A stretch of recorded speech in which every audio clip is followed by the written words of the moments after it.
लोकसभा निवडणुकीत राज्यात सपाटून मार खाणाऱ्या महायुतीनं आता विधानसभेसाठी लाडकी बहीण योजना आणली।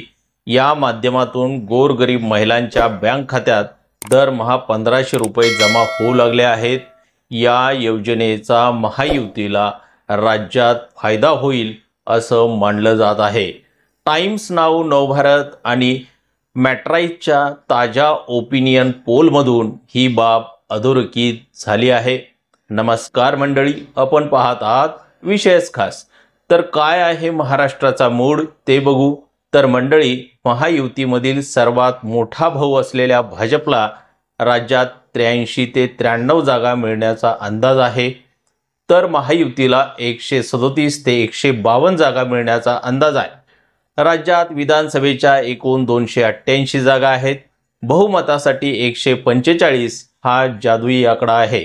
गेल्या निवडणुकीत भाजप, शिवसेना विरुद्ध काँग्रेस, राष्ट्रवादी काँग्रेस अशी थेट लढत झाली होती। पण गेल्या 5 वर्षात राज्यात अभूतपूर्व घडामोडी घडल्या आहेत। शिवसेना, राष्ट्रवादी काँग्रेस या प्रादेशिक पक्षांमध्ये फूट पडली आहे।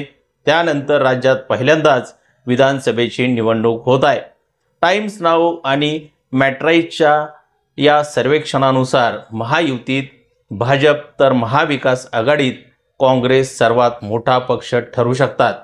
लोकसभेला राज्यात 48 पैकी 30 जागा जिंकणाऱ्या महाविकास आघाडीला राज्यात विधानसभेला 129 ते 144 जागा मिळण्याचा अंदाज आहे।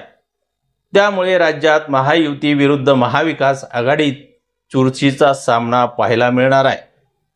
तर ओपिनियन पोलनुसार भाजपला सर्वाधिक 26.2% मतदानासह 83 ते 93 जागा मिळू शकतात। शिंदे सेनेला 16.4% मतांसह 42 ते 52 जागा मिळण्याचा अंदाज आहे। अजित पवारांच्या राष्ट्रवादीला मोठा फटका बसण्याची शक्यता आहे। त्यांना केवळ 2.8% मतं मिळू शकतात। त्यांचे केवळ 7 ते 12 उमेदवार निवडून येऊ शकतात। म्हणजे एकट्या शिंदे सेनेचे आत्ताच्या तुलनेत अधिक आमदार निवडून येण्याचा अंदाज आहे। तर भाजप दादा गटाला फटका बसताना दिसत आहे।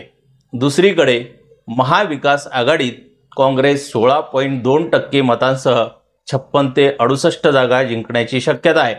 ठाकरेंची शिवसेना 14.2% मतांसह 26 ते 31 जागांवर विजयी होऊ शकते। तर शरद पवारांच्या राष्ट्रवादीला 13.7% मतांसह 35 ते 45 जागा मिळण्याचा अंदाज आहे। अन्य पक्ष आणि अपक्षांना 10.1% मतांसह 3 ते 8 जागा मिळू शकतात। मुख्यमंत्री लाडकी बहीण योजनेचा खूप प्रभाव जाणवेल असं मत सर्वेक्षणात सहभागी झालेल्या 58% लोकांनी नोंदवलं। तर 24% लोकांना ही योजना काही प्रमाणात परिणामकारक राहील असं वाटलं।